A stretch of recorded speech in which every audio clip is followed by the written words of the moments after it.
volta a essa casa, o senhor no início da sua fala fez uma questão de fazer um resgate histórico seu e também de alguns colegas que por aqui passaram. Voltar à Câmara representa o que hoje ao deputado hoje?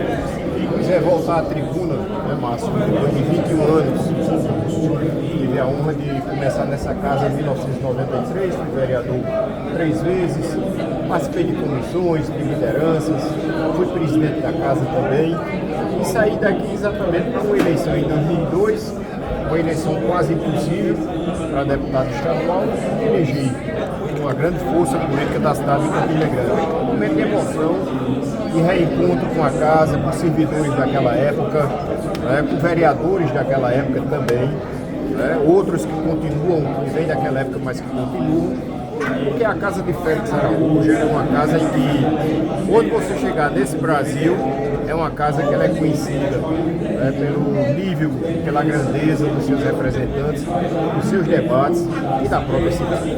O que é que ocorreu com o senhor e Val Virgolino? Eu disse perguntar ao senhor, que não sabe de nada. Olha, o Brasil vive uma dicotomia falsa entre, não é 100% de falsidade, realmente tem pessoas que têm uma postura de um parlamentar de direita, outros de esquerda, tem o meu respeito.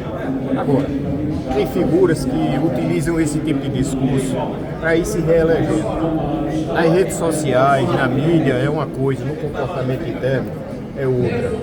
Né? Então eu condeno veementemente quem utiliza da história do bolsonarismo, ou eu sou um esquerdista radical, ou eu sou de direita radical, e em casa namora com 2, 3 mulheres. Destrói seu casamento, tem filho fora do casamento, uma esposa de direita extrema, radical. Estou dizendo isso com o deputado Valber Virgulino. O que eu tratei aqui foi um assunto de suma importância, que vocês da imprensa têm dado uma colaboração, justiça seja feita, muito maior do que a classe política da Paraíba. Vocês da imprensa estão dando muito mais destaque à quantidade de crimes de feminicídio, de estupro, e de toda essa desordem que a gente está vivendo hoje no Brasil.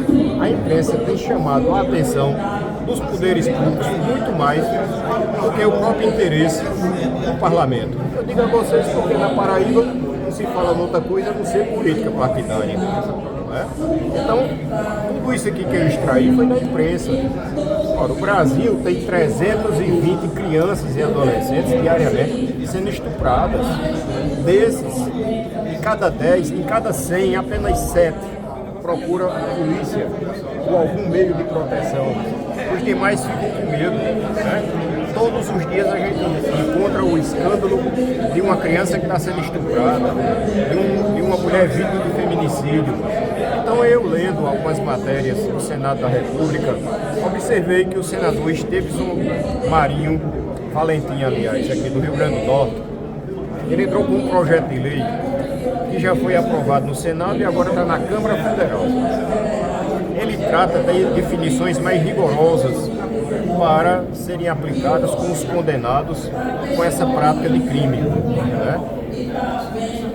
Ocorre que eu fiz alguns estudos, conversei com alguns médicos, inclusive de Campina Grande.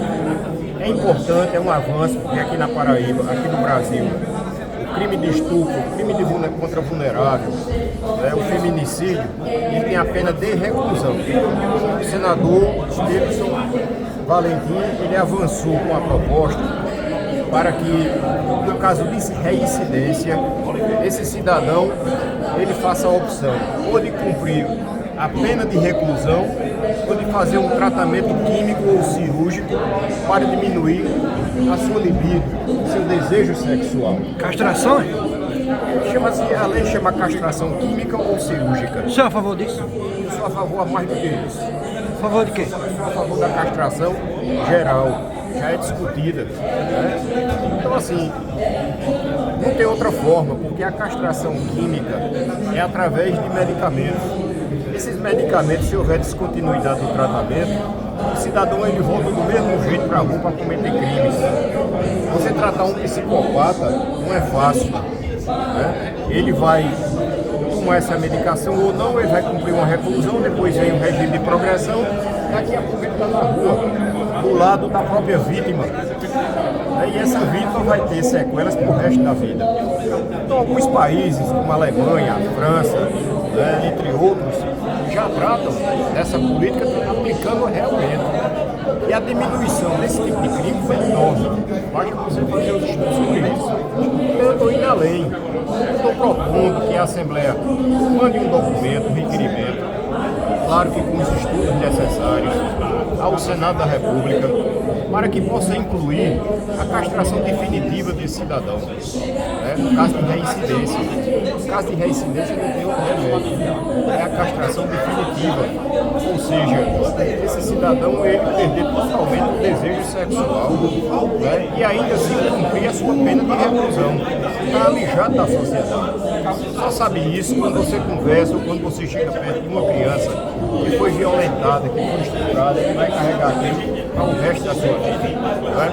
E deficientes que estão indefesos em cima de uma cama e que muitas vezes são estuprados porque não tem como se defender. Né? Mãe de família que muitas vezes estão no silêncio com medo do seu agressor e que engolem, que não denunciam. Precisa que a gente possa combater isso com maior veemência. O Brasil é o segundo país no mundo, nesse momento que nós estamos aqui, em crime de violência sexual. Deputado, com relação às eleições de 2026, o senhor permanece no partido e já definiu qual candidato a governador vai apoiar? Eu devo sair do PSDB. Eu devo sair do PSDB, foi um erro que eu cometi em 2022 de filiar ao PSDB, já de última hora, isso já passou.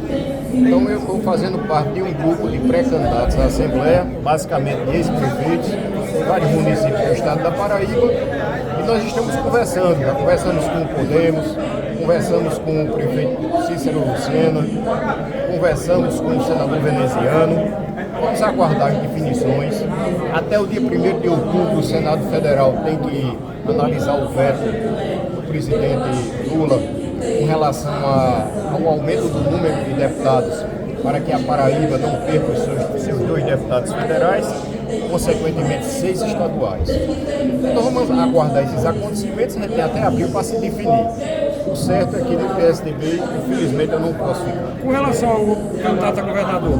Mas candidato a governador, eu tenho uma simpatia, eu disse isso publicamente, pelo presidente Adriano, se ele tiver realmente essa força de conduzir esse processo dele até a concretização de uma candidatura, e o senador Efraim, com quem eu tenho uma ótima relação política. Essa castração seria